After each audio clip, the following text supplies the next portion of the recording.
ఉత్తర Atlantic మహాసముద్రంలో Russia జెండాతో ప్రయాణిస్తున్న Venezuela చమురు నౌకలపై అమెరికా చర్యలు తీవ్ర ఉద్రిక్తతకు దారితీశాయి. అమెరికా, బ్రిటన్ సాయంతో 2 నౌకలను సీజ్ చేసింది.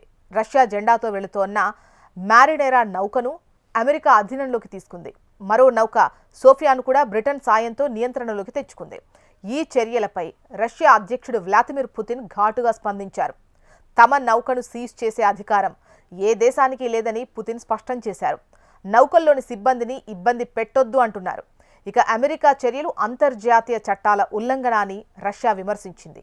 బ్రిటన్ ఈ 2 నౌకల సీజ్లో అమెరికాకు సహకరించినట్టు అధికారికంగా వెల్లడించింది. ఈ ఘటనలు రష్యా, అమెరికా మధ్య ఉద్రిక్తతలను మరింత పెంచాయి. వెనెజులా చమురు నౌకలు రష్యా సహకారంతో ప్రయాణిస్తున్నాయని అమెరికా భావిస్తోంది. ఈ చర్యలు అమెరికా అధ్యక్షుడు డొనాల్డ్ ట్రంప్ నిర్ణయాల వల్ల జరిగాయని రష్యా ఆరోపిస్తోంది. రష్యా విదేశాంగ మంత్రిత్వ శాఖ అమెరికా, బ్రిటన్ చర్యలను తీవ్రంగా ఖండించింది. అంతర్జాతీయ సముద్ర చట్టాల ప్రకారం రష్యా జెండాతో ప్రయాణిస్తున్న నౌకలపై ఇలాంటి చర్యలు చేపట్టడం సరికాదు అంటోంది. నౌకల సిబ్బంది సురక్షితంగా ఉంచాలని రష్యా డిమాండ్ చేసింది. ఈ ఘటనలు రష్యా, వెనెజులా మధ్య సంబంధాలను బలోపేతం చేస్తాయని రష్యా అధికారులు అంటున్నారు. అమెరికా ఈ చర్యలు చేపట్టడం వెనుక రాజకీయ ఉద్దేశాలున్నాయని రష్యా ఆరోపిస్తోంది. ఇక బ్రిటన్ సహకారం ఈ సమస్యను మరింత సంక్లిష్టం చేసింది.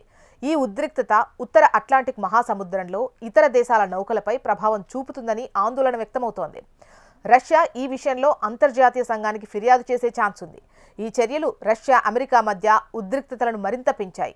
పుతిన్ ఈ చర్యలను ట్రంప్ ప్రభుత్వం దూకుడు వైఖరిగా చెబుతున్నారు. ఈ ఘటనలు రష్యా, వెనెజులా మధ్య ఆర్థిక సంబంధాలను ప్రభావితం చేస్తాయి.